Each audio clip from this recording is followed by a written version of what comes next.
कारगिल विजय दिवस। आज के दिन हमारे वीर जवानों ने अपने देश के लिए लड़ते लड़ते ऊंची बर्फीली चोटियों पर जान दे दी। आइए देखिए इस दृश्य को।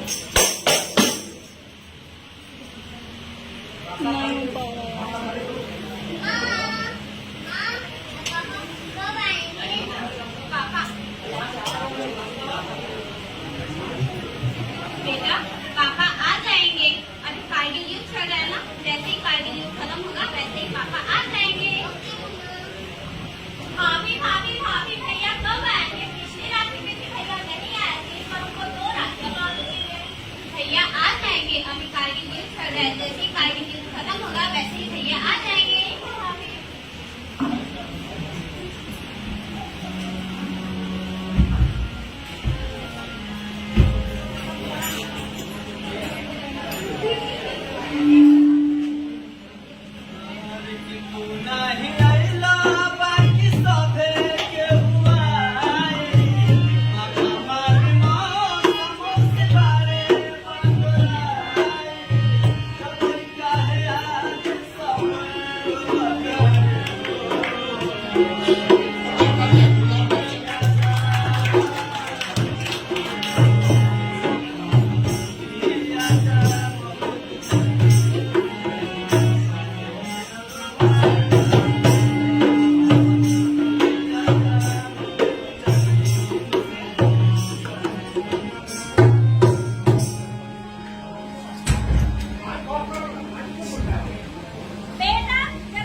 बड़ी खुशी की बात, पिछले कई दिनों से भारत और पाकिस्तान के बीच हो रहे कारगिल युद्ध का आज समापन हो गया है।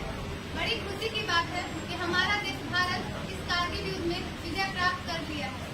लेकिन बहुत दुख के साथ ये कहना पड़ रहा है कि हमारे देश से कुछ सैनिक इस युद्ध में शहीद हो गए और कुछ सैनिक आज भी घायल हैं। बने रहिए इस एपिसोड के साथ। धन्यवाद।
कि आप सबने देखा हमारे वीर जवान कैसे अपने देश के लिए लड़ते लड़ते शहादत देते और उनकी परिवार को किस तरह के दुखों का सामना करना पड़ा।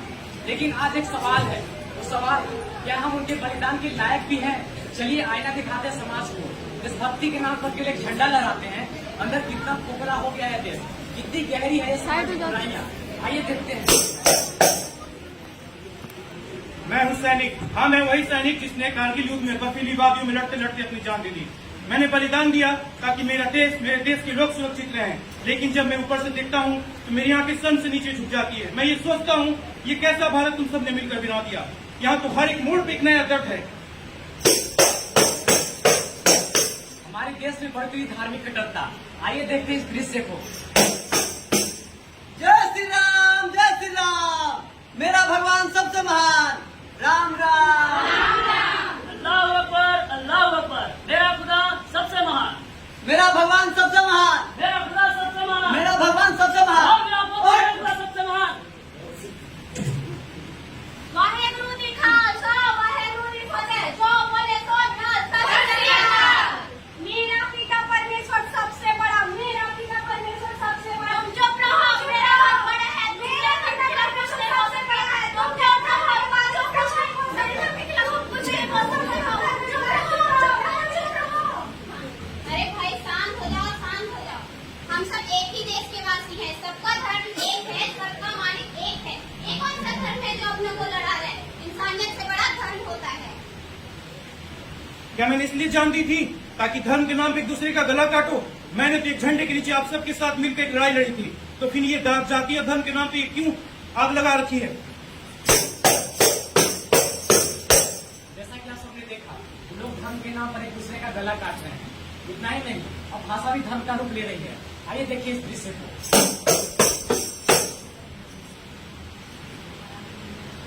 देश हमारा सबसे न्यारा प्यारा हिंदुस्तान, झरने गाते गीत मनोहर सुंदर नीचितान। देश हमारा सबसे न्यारा प्यारा हिंदुस्तान, झरने गाते गीत मनोहर सुंदर नीचितान। ये बताओ, तू इधर काय करता है से? मैं भारत का निवासी हूँ। इस देश के मेरा राज्य भले ही अलग है, लेकिन इस देश में कई सारी भाषाएं हैं, इसलिए मुझे सारी भाषाओं को बोलने का अधिकार है। इथे राहायचं नावेस ना तर माझी भाषा सीख, नाही का इथे बाहेर पडा। मैं सारी भाषाओं को बोलूंगा, पढ़ूंगा, सारी भाषाओं को पढ़ूंगा। एक राष्ट्र, एक भाषा, एक मजहब। मैंने तो ये नहीं सिखाया था, मैंने तो सिखाया था विविधता में विवेकता। लेकिन यहाँ तो धर्म के नाम पे एक दूसरे से मतभेद किया जा रहा है। कोई धर्म के नाम पे, कोई भाषा के नाम पे, कोई जाति के नाम पे, पता नहीं क्या क्या नाम पर लड़ेंगे लोग। जब भाषा को हम गौरव बनाकर पूछते हैं तो वह अच्छा लगता है, लेकिन वही भाषा जब घमंड बन जाती है तो हमें बांटने का काम करती है। आइए देखते हैं महिला सुरक्षा का यह दृश्य को। ओहो, कहाँ चली? मैं कहीं भी जाऊँ, आपको क्या मतलब? अरे नाम तो बताती जा। मेरे नाम से क्या मतलब है? अरे बता तो दो, ज्यादा बढ़िया पूछ रहे हैं। आप भी ऐसे रास्ता क्यों देख रहे हैं? देख रहे, बात करना चाहते हैं। आप एक लड़की को रास्ता दिखाते हैं तो आप उस जगह लड़की को छेड़ रहे हैं। रास्ता तो दिख ही रहा, नाम तो बताते जाए। कहाँ जा रहे हैं? आप मेरे रास्ता से, आपके कहीं माँ बहन नहीं है जो आप मुझे छेड़ रहे हैं? है सब है, बाकी बताते तो जा। नाम तो आप कुछ मेरे और बात थोड़ी सुनिए। रुक जा, रुक जा।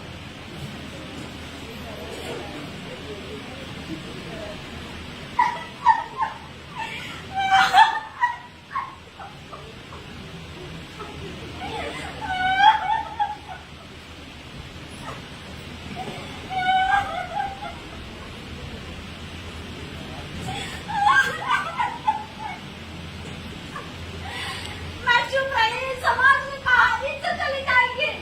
मैं डर गई, कहीं घर वाले न भी ठुकराना दे। थाने गई, पुलिस बोली क्या सबूत है? क्या मेरा ये दर्द सबूत नहीं है? क्या मेरा ये दर्द सबूत नहीं है? तुम मेरी देश की बेटी हो, तुम पे कोई हाथ उठाए ये मैं सह नहीं सकता। लेकिन मैं देखता हूँ यहाँ तो इंसानियत के साथ साथ इंसाफ भी बिकती है। जैसा कि आप सबने देखा, हमारे देश की महिलाएं आज भी असुरक्षित है। हम आजाद तो हो गए हैं, लेकिन महिलाओं की स्वतंत्रता आज भी कहीं कैद है। इतना ही नहीं, हमारे देश में एक और भी मुद्दा है, वह मुद्दा है भ्रष्टाचार का। आइए देखते हैं नेताजी की इस वर्चस्व को। नेताजी जिंदाबाद, जिंदाबाद, जिंदाबाद। नेताजी जिंदाबाद, जिंदाबाद, जिंदाबाद। देश का नेता कैसा हो? मुन्ना भाई जैसा हो। देश का नेता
मैंने इसीलिए बलिदान दिया था ताकि इन भ्रष्ट नेताओं को वोट दो। ये तो गरीबों को रिश्वत देते हैं ताकि इन्हें वोट मिल सके। जैसा कि आप सबने देखा कि नेता लोग चुनाव के टाइम पर बड़े बड़े वादे तो कर लेते हैं, लेकिन जब निभाने की बात आई तो कुछ नहीं दिखता। केवल उनकी दिखती है तो जुमलेबाजी। हम विश्व गुरु बनने की परिकल्पना करते हैं। क्या हम ऐसे बनेंगे विश्व गुरु? धर्म के नाम पे, कभी जाति के नाम पे, कभी भाषा के अभिमान के नाम पे लड़ते रहेंगे तो बन जाएंगे विश्व गुरु। आप सब चुप मत रहिए, आवाज उठाइए और आवाज सभी के कानों में गूंजनी चाहिए और आइए मिलकर ऐसा भारत बनाएं।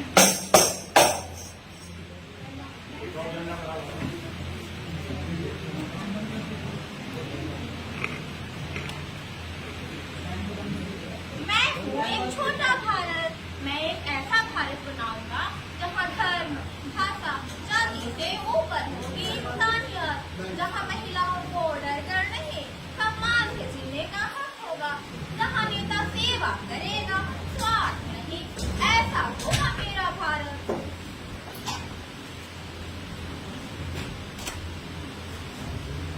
ये है मेरा उज्जवल भारत।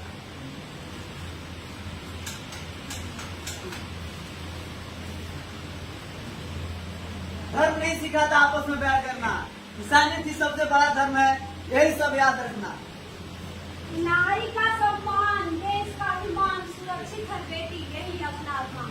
भ्रष्टाचार मिटाओ, ईमानदारी लाओ, देश को उन्नति के पथ पर बढ़ाओ। भाषा अनेक है पर भारत एक है, यही हमारी पहचान, यही हमारा विवेक है। भारत माता की जय। भारत माता की भारत माता की भारत माता की जय। भारत माता की जय। अब न होगा धर्म का व्यापार, ना सहेंगे अब ये भ्रष्टाचार, अब न होगा भाषा का अभिमान, न सहना पड़ेगा बेटी को अपमान। बनाएंगे मिलकर भारत को महान, बनाएंगे मिलकर भारत को महान, बनाएंगे मिलकर भारत को महान। जय